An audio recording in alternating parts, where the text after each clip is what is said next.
বিটকেল ভাই, অপারেশন তো ভালোই হইলো। এখন কিরকম লাগতেছে তোর? কি কথা কস ভাই? এখানে তো ডাক্তারও তো অ্যানেস্থেসিয়া করে লয়, তুই এবার কষ্ট কেন হয়েছে তোর? হ্যাঁ, অ্যানেস্থেসিয়া কইরা লয় যে তুমি ব্যথা পাইলে কেমনে? অ্যানেস্থেসিয়া কি পুরাপুরি হয় নাই নাকি? মা, হইছে প্রথমত অল্প অল্প একটু মানে জ্ঞান আছিল, বুঝতাছি আমার ঘরে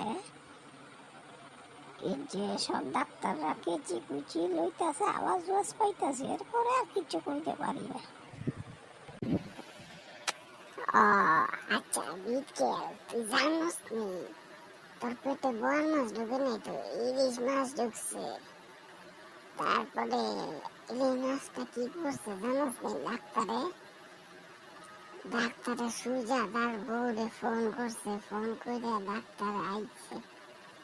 আমার পরে তার বউরে এটা ধুইয়া ধুইয়া ইলিশ মাছটা দিয়া দিছে, জানোস?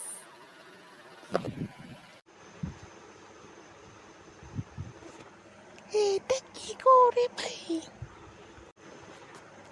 আরে, এটা তো পিচাস ডাক্তার থেকে রে। এই মাস্টারে আবার হে বুড়ো ডাক্কা দিয়া দিল।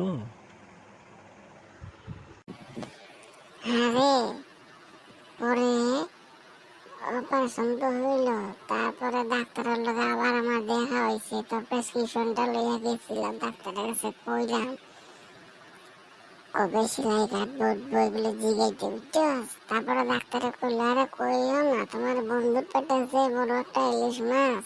এরপরে তো ইলিশ মাছ, তো ইলিশ মাছ, এইটা তো এত স্বাদ ইলিশ মাছ।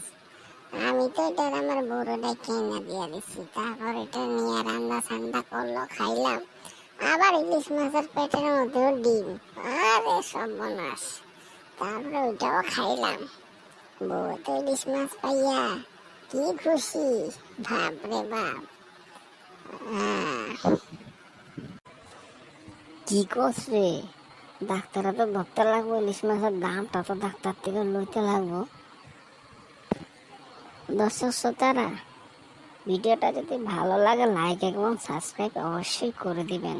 এরকম নতুন নতুন ভিডিও পেতে আমাদের সঙ্গে থাকুন। ধন্যবাদ আপনাদেরকে।